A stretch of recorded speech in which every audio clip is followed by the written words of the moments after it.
साथ खड़े रहकर हम जब प्रार्थना करते हैं तो उस प्रार्थना का फल जहां पर प्रार्थना होती है उस स्थान पर जितने लोग रहते हैं उन सभी को उस प्रार्थना का फल अवश्य प्राप्त होता है।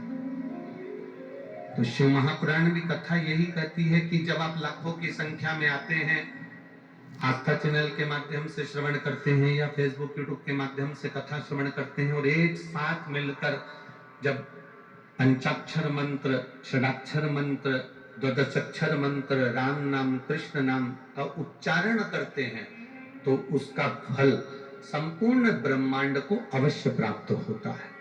वो संपूर्ण ब्रह्मांड में अवश्य मिलता है। इसलिए बोल बम का नारा है, बाबा एक। हमारी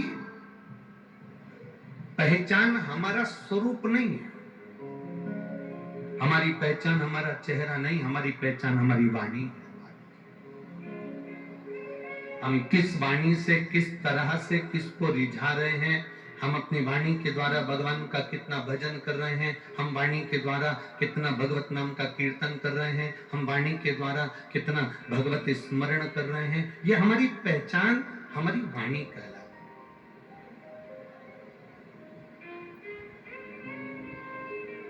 एक अंदाजा लगा कर रखिएगा, आपके घर में जब कोई दादा परदादा जब चले जाते हैं, कोई बुजुर्ग चले जाता है, तो घर में जब बात निकलती है ना तो लोग सहज भाषा में कह देते हैं हमारे ससुर जी ऐसा कहते थे। मतलब उनकी वाणी को याद किया जाता है, उनकी वाणी का स्मरण किया जाता है।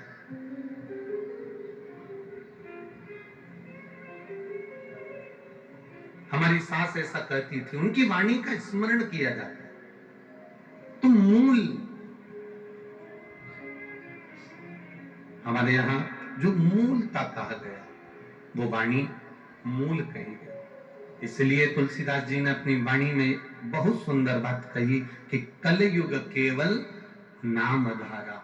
जितना बन सकता है परमात्मा के नाम का उच्चारण करिए, जितना बन सकता है भगवान के नाम का उच्चारण करिए, जितना बन सकता है परमात्मा का स्मरण करिए। आप जितना जितना स्मरण करते चले जाओगे, आप जितना जितना भजन करते चले जाओगे, आप जितना जितना मंत्र जाप करते चले जाओगे, उतना उतना मेरे भोलेनाथ के करीब पहुंचते चले जाओगे और उनकी अविरल भक्ति को प्राप्त करते चले जाओगे।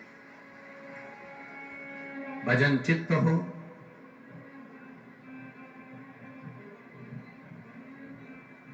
बड़ी मुश्किल से यह मानव की देह मिलती है और अगर मिली है ये मानव की देह तो उसका सदुपयोग हो।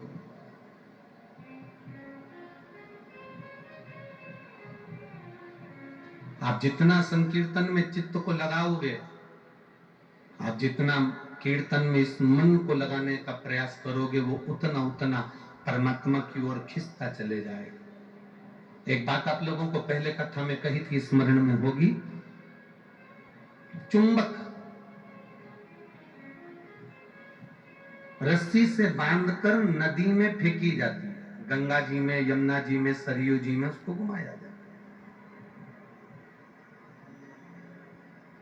और चुंबक को नदी में जब डाला जाता है, नदी में डालने पर वो चुंबक जब घूमती है, घूमने के बाद जो चुंबक में चिपकने वाले जो कण होते हैं, चुंबकीय जो कण होते हैं, वो चुंबक में चिपक जाते हैं।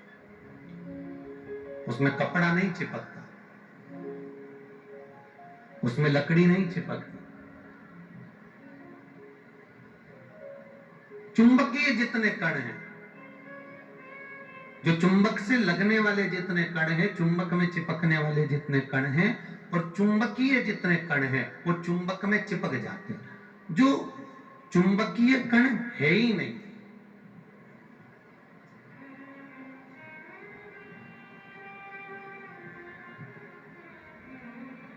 जो चुंबकीय कण है ही नहीं, कपड़े में चुंबकीय कण नहीं है तो वो चिपकता नहीं है, लकड़ी में चुंबकीय कण नहीं है तो वो चिपकता नहीं है, प्लास्टिक में चुंबकीय कण नहीं है तो वो चिपकता नहीं है। कोई कितना ही प्रयास करे कि चुंबक में कपड़ा चिपक जाए, नहीं चिपकेगा, कागज चिपक जाए नहीं चिपकेगा, प्लास्टिक चिपक जाए नहीं चिपकेगा।